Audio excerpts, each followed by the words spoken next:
Hello guys, and welcome to another video. This one is we're gonna be playing another visual novel. We're gonna be playing The Kid at the Back.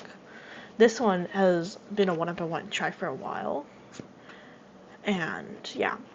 Down here is the creator. They're an amazing person. Their game is beautiful. So I'm gonna get into this and I'm just gonna be playing it whatever, because I really don't feel like doing an endings video right now. So yeah, let's get started.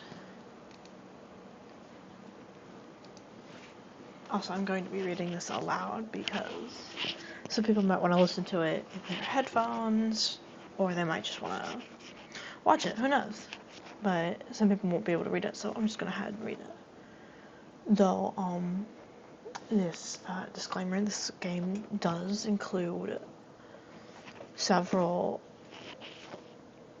suggestions of many things that are 18 plus, including drugging, violence, and other stuff.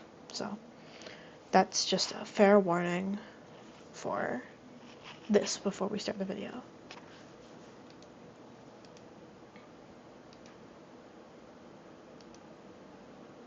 It was many years ago, in a kingdom by the sea, that a maiden there lived, whom you may know by the name of Annabel Lee.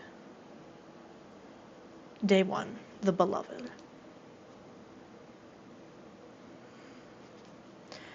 And class dismissed. By our next meeting, I need a full report on everyone's poem that they have chosen. I will not accept one paragraph. I need 2 whole pages filled with words. Everyone got that? The classroom broke into a series of "Yes, Professor," while some spared no time in packing their things, eager to get dismissed and disregarding the teacher altogether. Your literature teacher packs up her own things and exits the classroom. The moment your literature teacher left, the classroom broke into small groups as each student gathered up to meet with their respective cliques. Some engaged in conversations, while some spared no time in exiting the classroom. A yawn escaped your lips. You turned your head and observed the clouds outside. The clouds are shaded in dark gray, though sky's once blue color is now turned the same lighter shade of gray. The looming threat of rain made you click your tongue in irritation. Just my luck. I didn't bother to bring an umbrella too. Standing up from your seat, you're about to grab your bag when you felt a tap on your shoulder. Turning around, you came face to face with a cobalt blue eyes, her blonde hair shaped like swirls, with its ends dyed blue and pink. Completing her entire ensemble, even if it was just a white button-up that clearly looks too small for her. Hot pink jacket tied around her waist and the school's black skirt.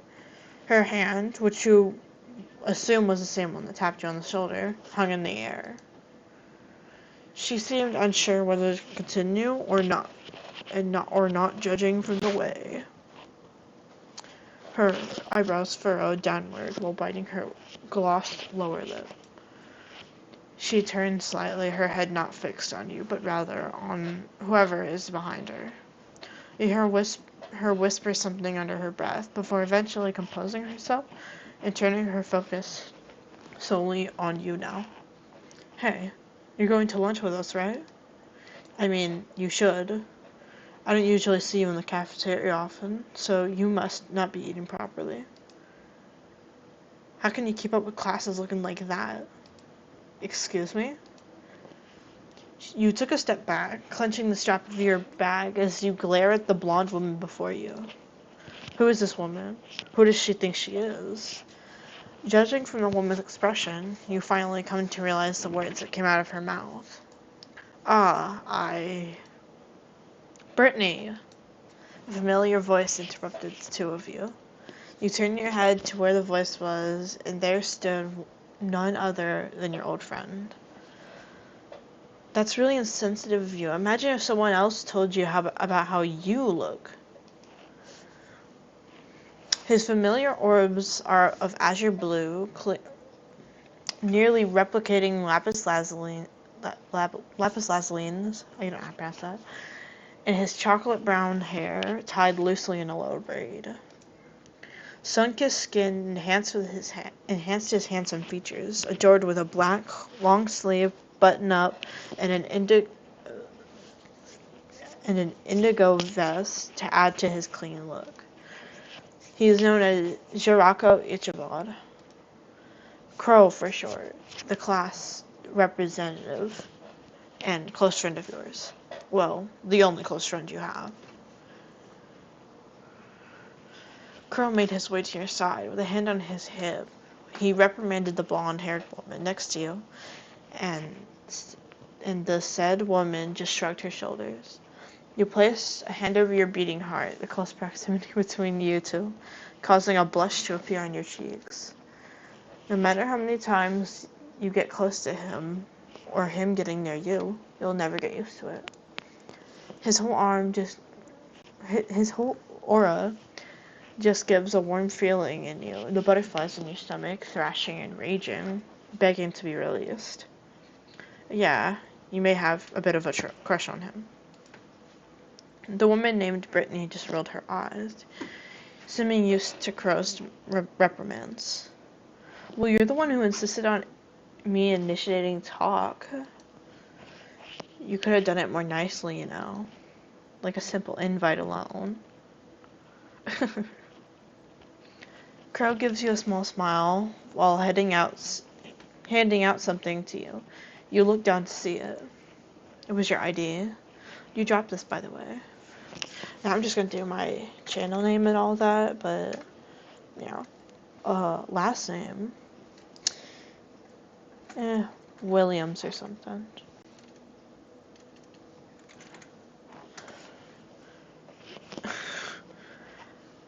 The ID shows my name, Star Williams, along with my pronouns. They, them, theirs. Yeah. You stare down at your own ID picture and see yourself more. I'm gonna do neutral because, yeah. Wait, oh, I missed something. Oh no. I'm gonna read that. You use gender neutral pronouns when we call it kid/person. You look down at your ID picture, seeing a young person reading your name with your eyes. Star Williams, pronouns they, them. Yeah. Your fingers briefly brushed against his. You bit your lip, then muttered a small thank you before pocketing your school ID. Crow gives you a closed-eyed smile, returning with his own thank you, then turns his attention back to Brittany. Following up behind Brittany are three more people. The tallest of the three is a sporty-looking man, clad in a green and yellow jersey with number 10 settled in front. His eyes are bright green, the color that kind of reminds you of green apples. His skin a beautiful brown that nearly matches his curly hair, while stubble is nestled on his chin, indicating his maturity. My baby Gio. I love Gio. I love Gio very much. Gio's my favorite. I love Gio. He's one of my favorites. The second tallest is a man in a purple hoodie. His eyes are sharp and slanted with long lashes, adorned with teal-colored orbs underneath. I love how the MC always just says orbs instead of eyes or anything.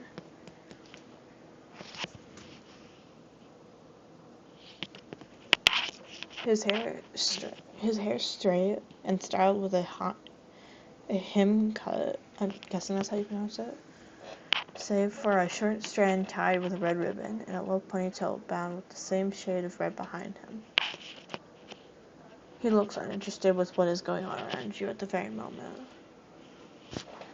And the last, but not least, is the shortest of the three, maybe within the group as well. Her skin pale, her face dotted with a few freckles then and there, as rectangular-shaped frames shield away her orange orbs.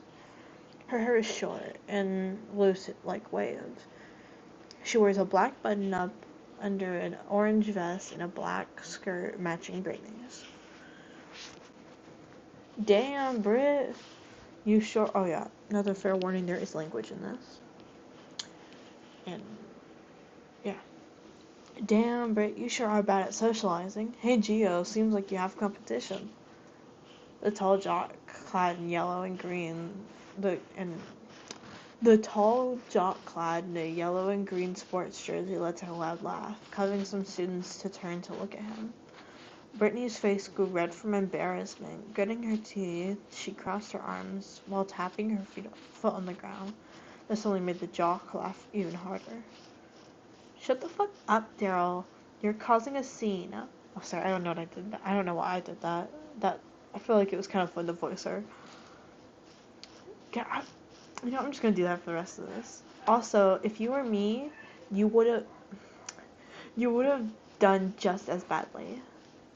That is, in fact, not true. I'm a lovable guy. Golden Retriever, all. Oh, yeah? Gio! Hi! As the two argue, you turn your head towards the other tall male in a hoodie. Sensing your gaze, he looks down at you, his hand still in his hoodie's pockets. ... A sudden chill went down your spine. You quickly averted your gaze away from the imposing male and landed on the meek girl in orange right beside Brittany. She hadn't spoken since she arrived with the two males, but judging by how attached she is to Brittany, you're guessing she's closer with her than the rest of the group. She kind of reminds you of yourself when you were still new to school with no one to talk to. Not until Crow befriended you, of course. Were you as clingy to Crow back then as she was with Brittany now? Sorry, they're kind of a rowdy bunch, huh? I hope you're not too overwhelmed. ... They sure are something. Look, Star, you're still free. You're still free not to join us for lunch if you're uncomfortable. Meeting new people is overwhelming. I just want to let you know that I respect your feelings, that you matter, Star. Stop, he reminds me of someone. I just don't know who, bro. He's just, like, so friendly, but, like, so composed. I don't know. Crow reassures you with a worried smile on his lips. You turn back to the group. The tall jock named Daryl now bothering Gio with an arm around his shoulder. The visible irritation on Gio's face did nothing to sway Daryl's happy-go-lucky personality. He is a golden retriever. Yeah, Daryl's just a golden retriever.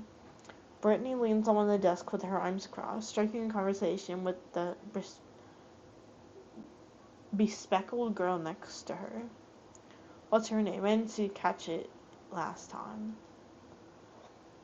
Crow glanced at where you were pointing at. Ah, Jessie. You can call her Jess for short.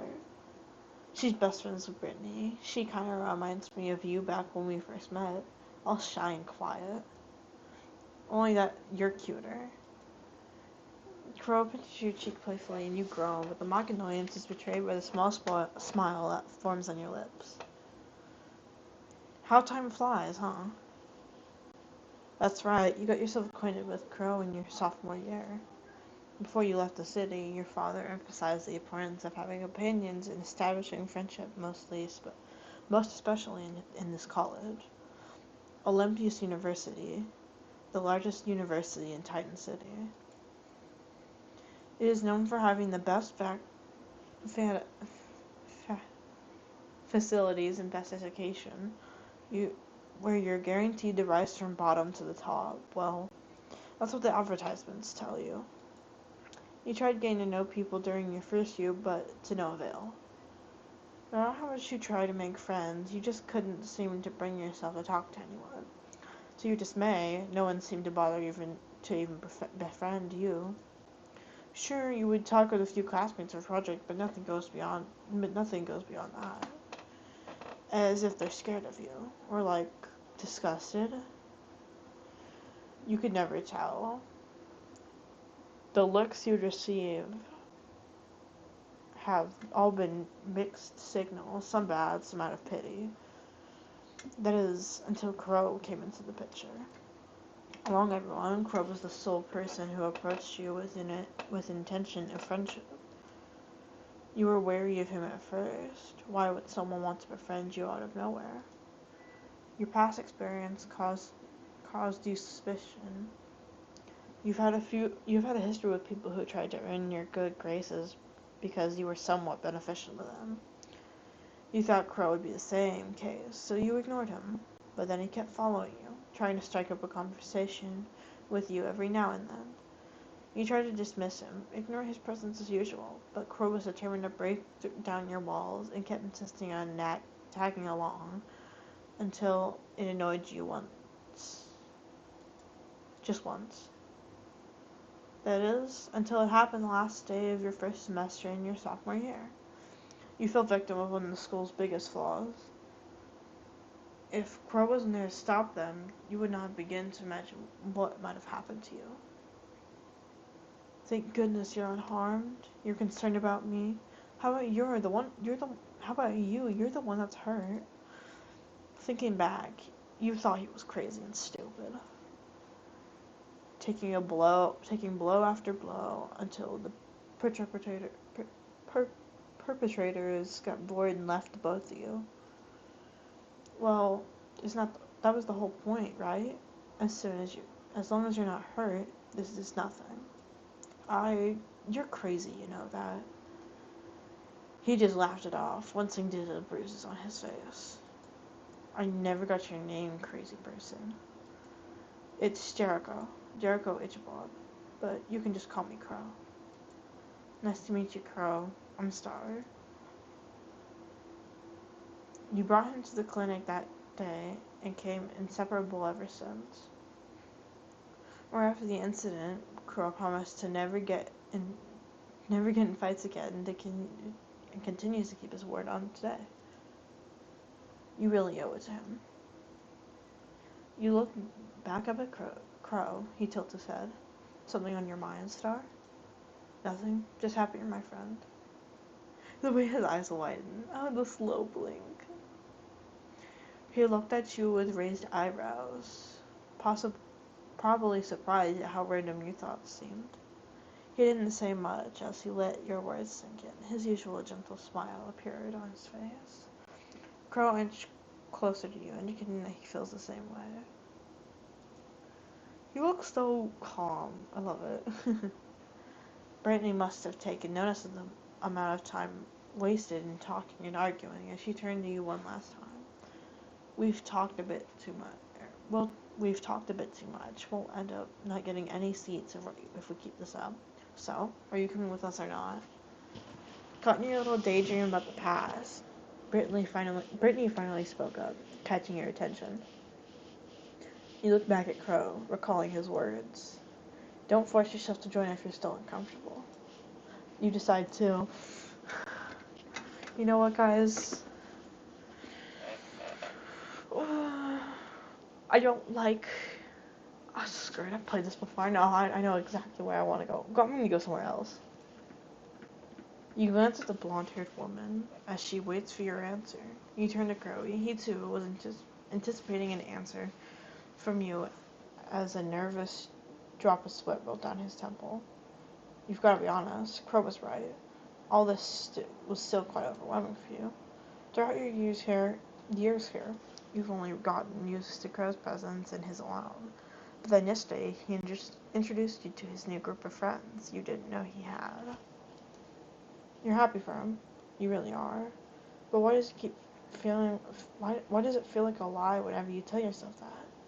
Why does your heart swell and your stomach churn from the thought of him not being by your side all the time? Ooh, no. The horrible feeling of green envy and raging jealousy consumes you ever since the thought came across your mind. A sudden lump made its way in your throat, hindering you from forming words as you feel your eyes starting to water, while your shoulders started trembling.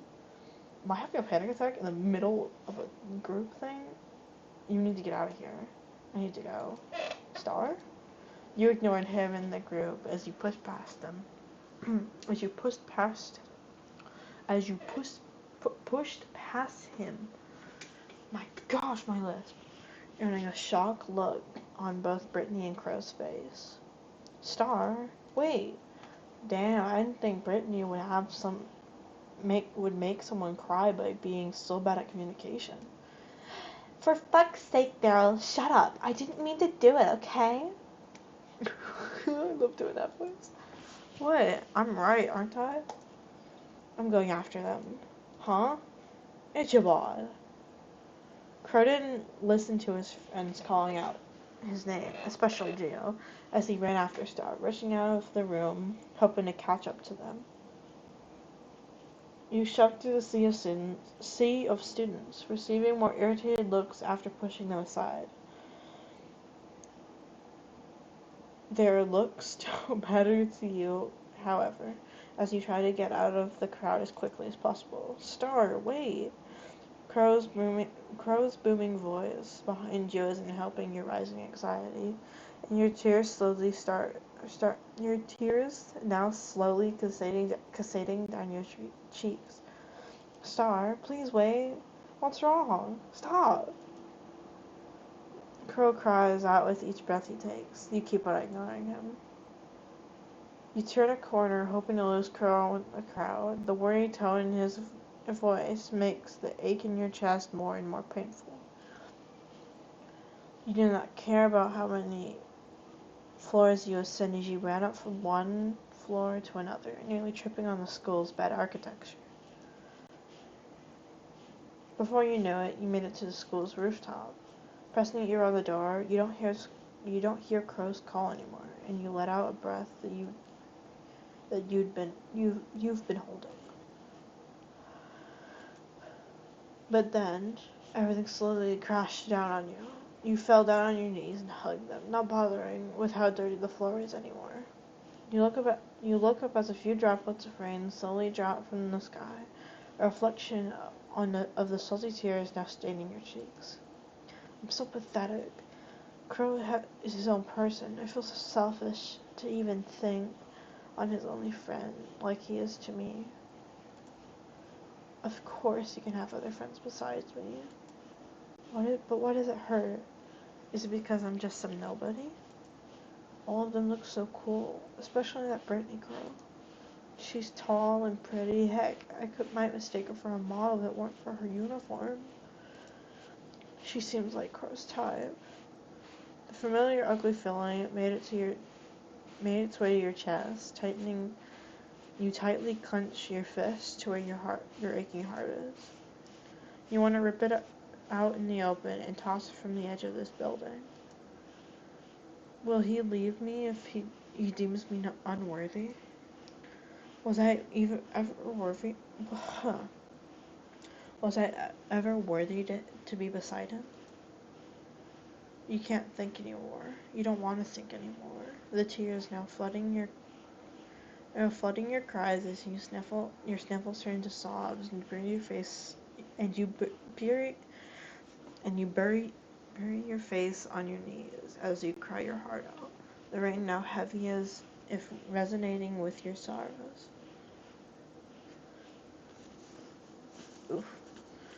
You have no idea how long you've been crying, but you run out of tears to shed and have been staring at a blank space for a while now. Maybe it's time to head back. You look up at the dark skies, the rain slightly calmer, but still not stopping its downpour. Standing up and dusting your back, you were about to grab the handle when you heard another voice from the other side. Your heartbeat quickened. You swore you were alone when you got here, and you were blocking the door the entire time, so someone coming in would be near impossible. You were curious about how this individual managed to get past you. Or maybe they were here before you, who knows? Forgetting your initial plan, you slowly approach the voice, making sure not to make too much noise as possible. And back you go! Just as you suspected, there is someone. A young man in the green vest, must be his uniform, hair in a shade of light blue like how they reminded you of the skies before it darkened, tied with a low ponytail by a white ribbon. seems to be in a deep conversation with whoever it was behind the phone he held to his ear. You can't quite hear the conversation he was having, much less understand what he's talking about. You assume he's speaking a whole new different language. You step back. You're guessing the student is a foreigner. Seeing that he seems to pose note that you're about to leave when you felt a hand grab your shoulder. You stood frozen on your spot as you felt a huff of breath in your neck. By the way, there is weapons in this. Fair warning, just if that makes anyone uncomfortable. Something cold and sharp touched the side of your throat, and you were no fool to understand quickly that it was a small knife he's threatening you with. Who are you? Speak. Unless you want to get yourself big trouble. Hugo, bro. Stay silent. I'm gonna stay silent. ... Not talking much, huh? You have the right to remain silent. But in this case, I need you to talk. You feel the sharp edge of the knife cut through your skin. The stinging sensation made your head spin as you slowly started breathing fast. In your state of panic, you try to jab his enemy with your elbow, hoping to catch him off guard to escape, only to have him grab the same elbow and twist it behind your back, earning a loud squeal from you. I'm Star Williams from class 4B. Please don't kill me. You yelp out. The hand on your shoulder went loose as you feel him withdraw the knife. Taking it as a chance to push yourself off of him, and turning around to face the blue-haired, knife-wielding student, you had the urge to throw a punch to his face. Instead, you didn't. Rather, you came face to face with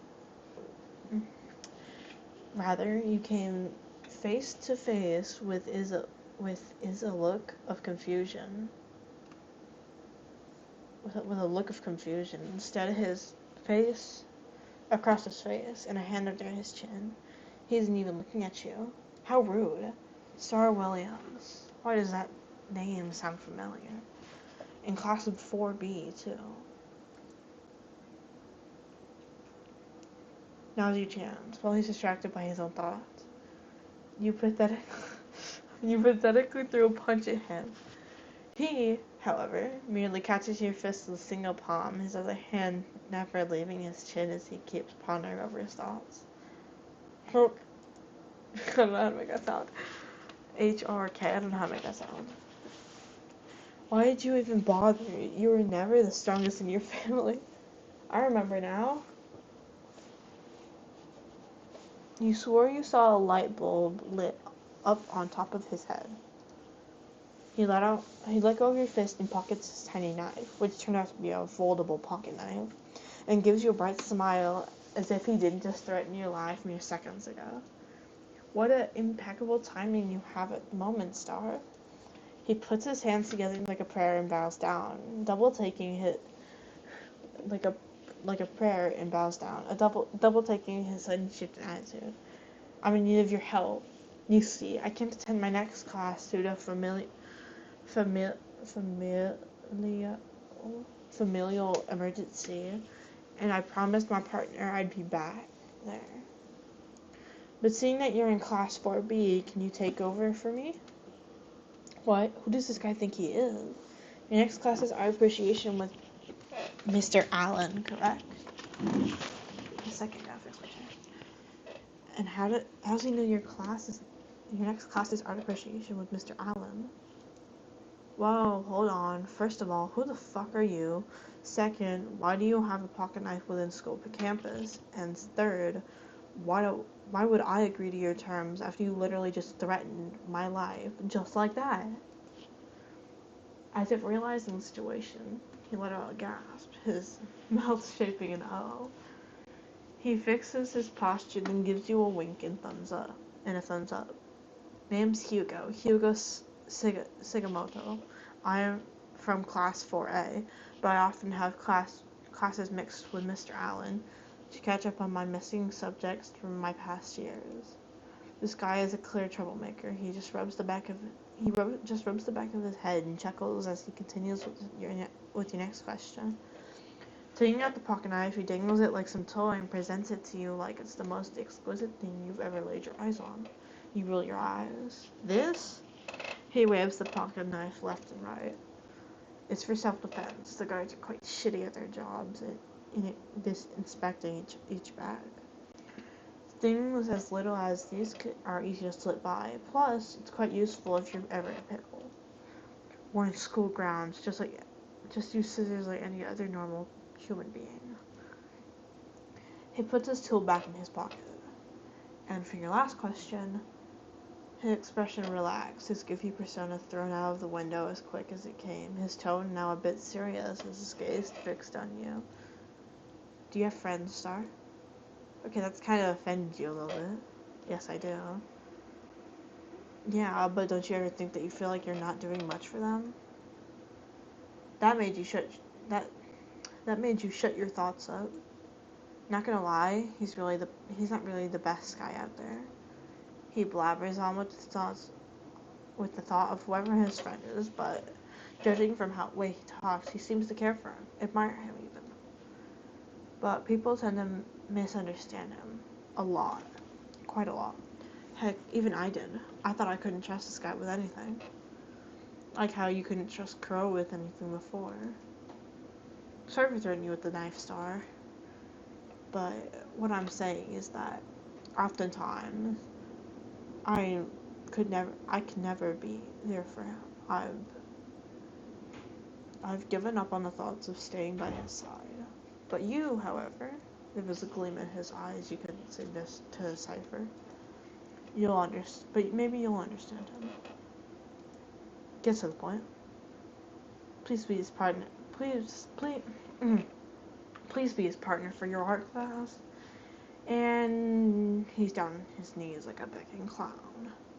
The serious tone he had beforehand is now replaced with a blabbering mouth crybaby before you. Seriously, he had you fooled there for a hot second. Okay, I'll be your friend's art class partner. Get the fuck up. You mean it? Thank you, Star. I knew you were the right person.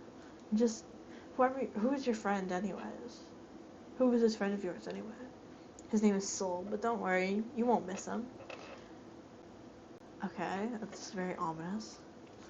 Well, without sparing you another glance, or another second, give me a second. Without sparing you another second and trying to ask for more information from him, he gives you a friendly pat on the shoulder before leaning in and whispering, "Wipe your tears away, Star. Crying doesn't suit people like you." With that, he's going down the stairs. You only stare at the now open door, your feet rooted on the cold tile floor from pure shock. How does he know I was crying? Oh, this part is about to piss me off real badly. You were now walking down the hallway. A few students were heading to their own respective classes, while some went to where the library was. Star,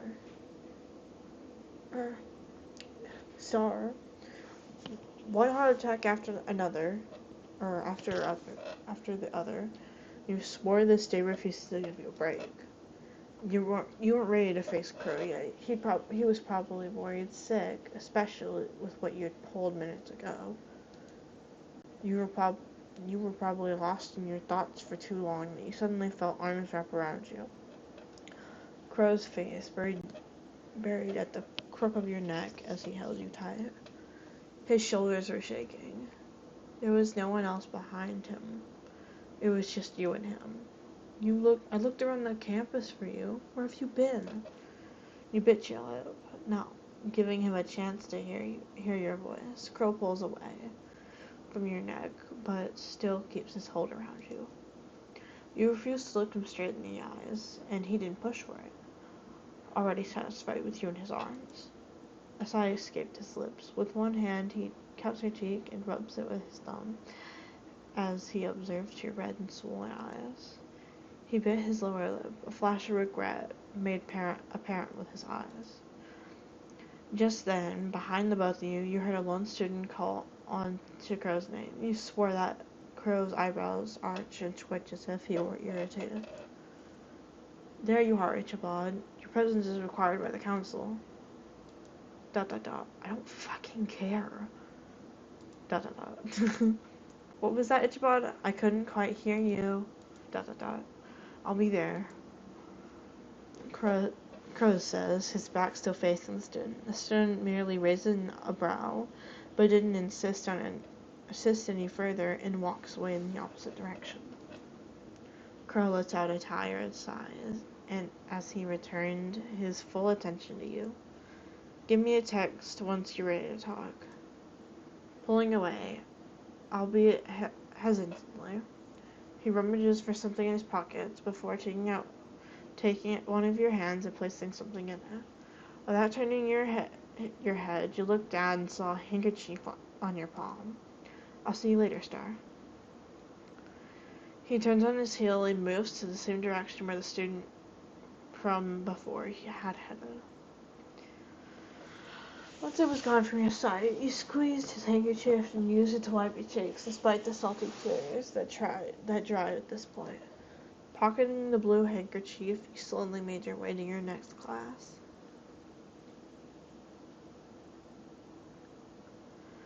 Barely making it to your next class, he slid the classroom door open, earning a few looks from students inside the room. Turning to the podium, you exhaled a breath you didn't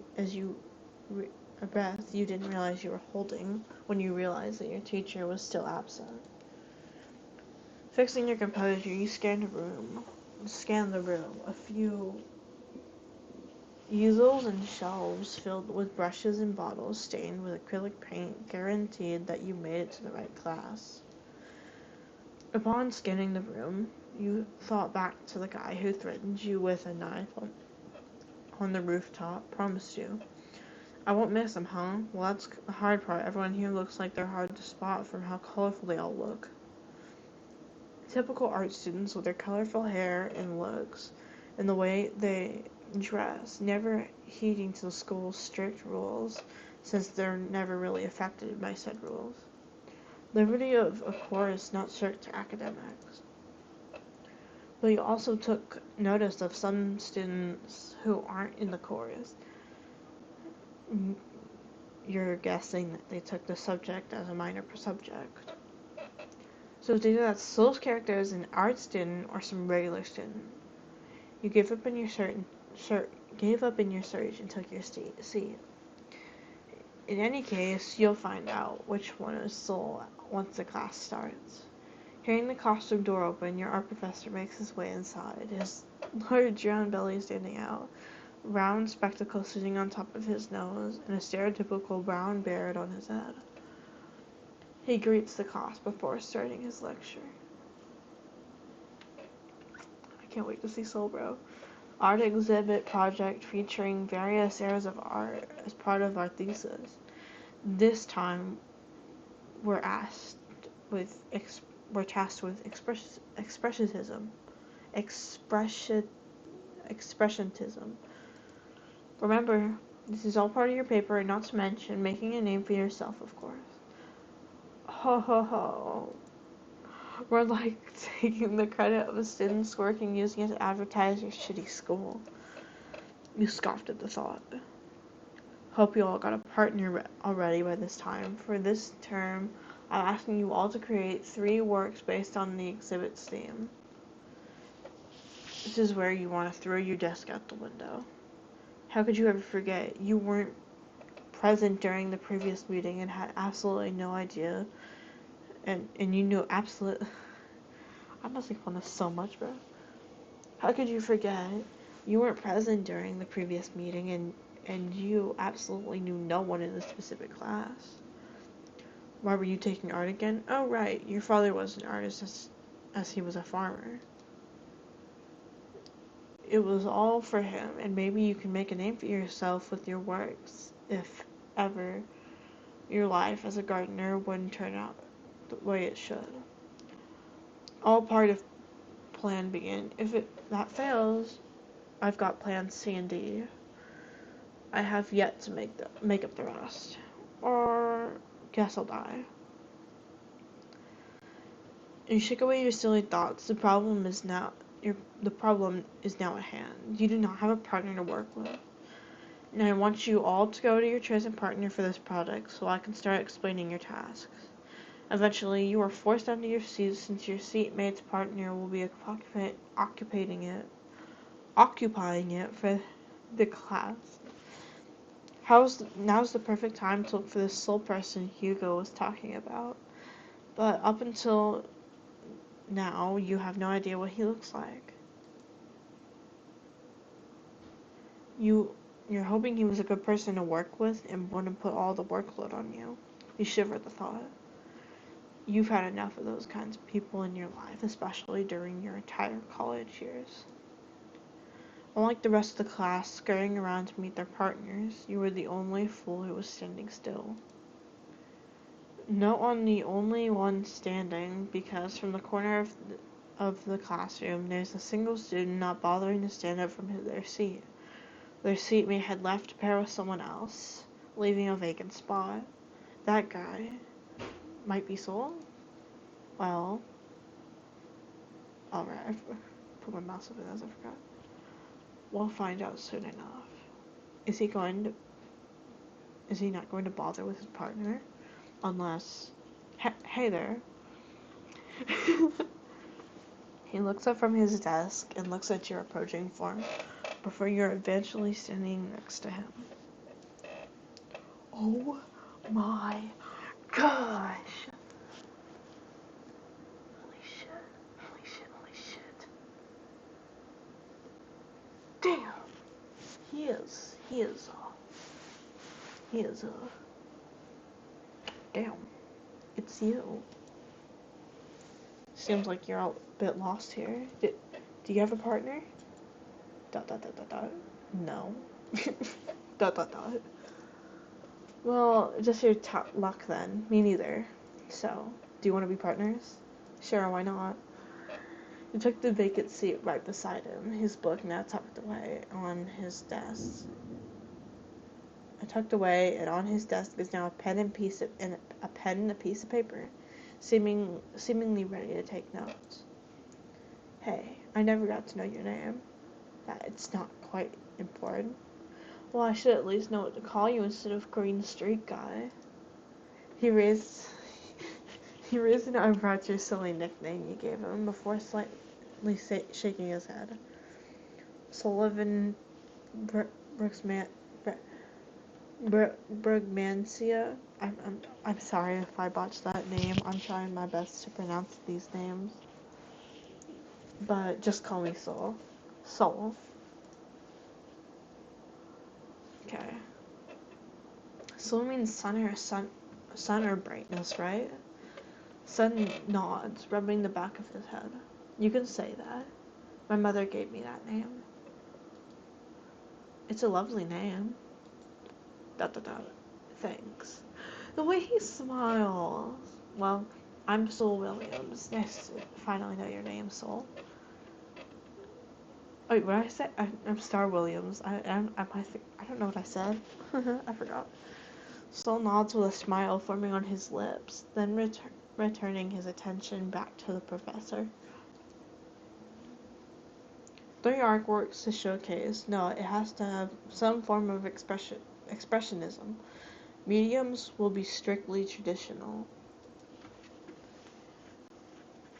Your professor then proceeds to give other pointers for your project before leaving you and the rest of the class for the day. Everyone in the classroom proceeds to talk with their partners, already brainstorming ideas on what they're going to showcase, and hopefully could get a high grade. You turn to Soul as he took out his own charcoal pencil and his sketch pad for the class. You got any plans for our first display, Soul? Expressionism is about conveying one's feelings, right? The easiest for now is a portrait. Let's use your face as an example. My face? He lets out a low chuckle. There, you're making a cute expression right now. That can be considered as expressionism. ... Huh? He seems like he's already got an idea on what to do. And judging from the half-filled sketchbook of his, he is quite familiar with the concept of art. Me, however, I'm pretty good at art too, guys. I swear, guys, I swear. If you give me the honest to draw you, go ahead, or at least I could count on you. As you were taking out your materials, you call back to the student. You call back to the student back on the. Oh, I cannot read today. As you're about to take out your materials, you call back to the student back on the rooftop. This made you wonder how Sol managed to befriend someone like Hugo. Okay, give me a second, guys. I need to compose myself because there was just a strike of thunder outside my house. The rain's been really bad recently. Did I go back? Oh. But you don't think it's appropriate time to ask him that? Was your friend any good at art as well? Friend? Oh yeah, I already have an assigned partner for this class. But he ditched me on the last minute for important family business. He never tells me though. I'm not the type to pry either. Does your friend go by the name Hugo, perhaps? How'd you know? Met him during lunch. He was on the rooftop. Typical of him. Sure, you got dragged into this mess of taking his place. You shook your head, telling him that you don't mind one bit. You observe him as he goes on about the friend of his, despite him shaking his head in annoyance. You can see a lingering glimpse of endearment in his words. Almost forgetting the fact that the short shit threatened you with a knife back on the rooftop. The short shit threatened you with a knife back on the rooftop is crazy. But seeing Sol like that, it was actually cute. Slowly taking out your sketch pad, you begin to draw Sol's various expressions as he talks. And here I thought this guy would be the type to brood a lot. Guess I was wrong. Would you believe me? I told you that guy is one of the top students in the entire class. He's always missing in action. Wait, is always missing in action. Yeah, that's what I said. Alright, I was trying to make sure I didn't say anything wrong. He raised a brow in mild curiosity, pencil still on the pad. Really? How? He doesn't seem to be that type of guy. Which part? Him being a top student or always missing in action? Shrugging, you continue on with your sketch. Sol, now taking notes of your scribbling on your sketch pad, proceed to lean in a bit closer to your face, trying to pry the sketch pad off your hands. Were you drawing me this entire time? ... No. Liar. I thought it was supposed to be one drawing you, not the other way around. With a huff, he leaned back in his chair, crossing his arms in the process as a pout made its way to his face, biting the side of his cheek as his lip piercing reflects the room's artificial light. Oh, come on, it's not that big of a deal, Sol. You try to cheer him up. Plus, you look really cute. Sol's cheeks turned red, his eyes widening before swiftly averting his gaze from yours, the grip on his arm tightening, causing the sleeve of his shirt to wrinkle. Whoa, what was that? No, I saw that. I'll go back. Plus, I'm not as cute as you. Oh, that's not as cute as you, bro. What's with the really fast text, guys? It's almost every single visual novel I play. There's really fast text when one of them's the Yandere or something. Holy shit, that thunder is bad. Anyways, I put the pop up with fast text. It's so cute. You said something? Nothing. You sure mumble a lot. It's a habit. I'm not used to talking a lot. You keep talking about your friend Hugo. You seem to be so fond of him regardless. He lets out a sigh, rubbing the back of his head at the thought. He knew you were right, and he knows he cannot deny that he is fond of his friend.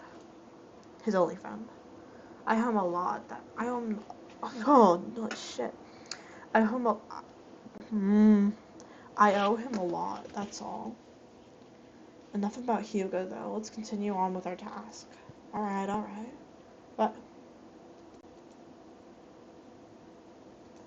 there was... Oh, no, I don't want to quit. Go back. Alright. I'm gonna get... And I'm drawing, and that's final. You pout. He merely chuckles. Alright, Grumpy. You couldn't help but hold your gaze on Sol's face, the bandage on his cheek. More especially, judging from how much it covered half of his face. You guessed it had been a huge blow. You decide to question him. You fell down the stairs or something? What makes you say that? He pointed at the bandage on his cheek. With the back of the pencil, he bit his lower lip, lowering his head a bit, trying to cover the bandage with his hair. You can say that. Nothing for you to worry about, though.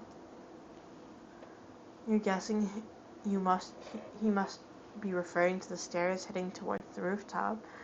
Knowing those flights of stairs are quite those flights of stairs those flight of stairs are quite unstable. There's a huge possibility he must have fallen pretty bad.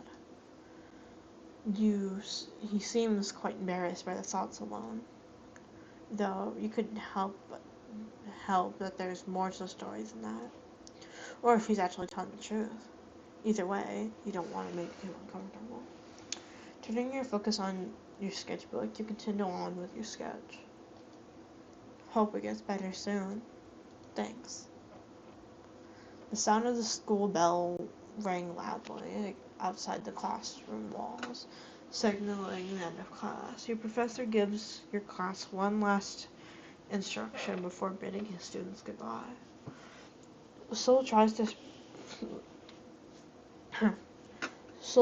to pry your sketchbook off of your hands, probably wanting to get rid of the sketches you made of him while he was on his tiny rant. However, you were quick on your feet and shove your sketchbook in your bag before he can get his hands on it. Sol gives you a pouty look before giving up eventually and starts packing his things as well, proceeding to head out of the classroom, waiting for you by the door. Here goes my favorite part. I think this is my favorite part. Do you have a phone? We should exchange numbers and update each other so we can do the next 2 more tasks. Sol lets out his own, takes out his own phone and asks for your number. You recite it out and he inputs it on his phone. Let me try to send you a message. He nodded. He nodded. Looked at your phone screen, saw a notification from an unknown number. This must be Sol's. So, you're so different from how you type so different from how you look. From the corner of your eye, you see Sol's eyebrow raised at your text. What's that supposed to mean? Nothing. You chuckled as he rolled his eyes. Your stare lingers on Sol's face. A smile is embedded as his hands. God fucking damn. Your stare lingers on Sol's face. A smile is embedded on his handsome features while he looks at the block of text on his phone. You bite the bottom of your lip as you recall the events that happened today. Formally meeting Crow's group, nearly getting a death sentence by meeting Hugo, and most especially meeting Sol. Back then, you struggled to form friends throughout college that you were convinced you would be graduating without making a single connection, which would undoubtedly disappoint your father, and you were ready for it. You thought to yourself, these are odd people, eccentric or not, or eccentrics at most. All misunderstood people, all human, all the same. A sudden wave of determination washed over you. With a hand on your chest, you stared at Sol's orbs, making him tilt his head slightly. Sol, I want to be friends with you. I can sense that people tend to misunderstand you and your overall personality. Sol is quiet, but his gaze remains on you with lingering curiosity. But let me be different. I want to know you. I want to understand you, Sol. If you let me. He blinked once, then twice, then a chuckle. He put a large hand on top of your head, then ruffles your hair. Alright then, let's mark today as the start of our wonderful friendship. Star Williams. You playfully push his hand off your head and nudge him on the shoulder. He lets out a small laugh at your poor attempt. As to you, Sullivan Brooks Mansion. I'm sorry if I botched that again. I don't know how to pronounce that. Just Soul is fine, Star. Well, I need to get going. See you tomorrow? Oh. Huh? Oh, of course. See you tomorrow, Star. Giving Soul a final wave of goodbye. You make your way towards the school exit. Here's my favorite part. ... Hee hee. My darling. My sweet, darling Star. See you later, Pumpkin. The fucking nickname Pumpkin, of all fucking things, makes me wanna cry. Cause it's that fucking cute. Despite his whole personality and all that, the fact that he calls you Pumpkin is adorable. As you walk through the hallway, your eyes caught on something on the nearby bulletin board. A poster was plastered on the large board. The Halloween ball, school large hall and court, free entry October 31st to 20XX, beginning at 8 p.m. Lauren Impson is simply dummy text at the printing and typesetting industry. Lorem Ipsum has been standard dummy text ever since 1500, when an unknown printer took a gallery of type and tea to make a type specimen. It has the dummy text right underneath the whole bit. I love it. It's beautiful. Come enjoy the festival spirit on Halloween Eve. A Halloween party, huh? Seems promising. A small vibration comes from your phone pocket. Or from your pocket. Curious, you took out your phone. Another message from Soul.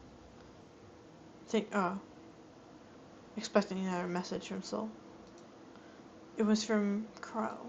Your heart leaped at your chest, recalling the events that happened earlier this afternoon. Could you meet me after class? I'll be at the front gate.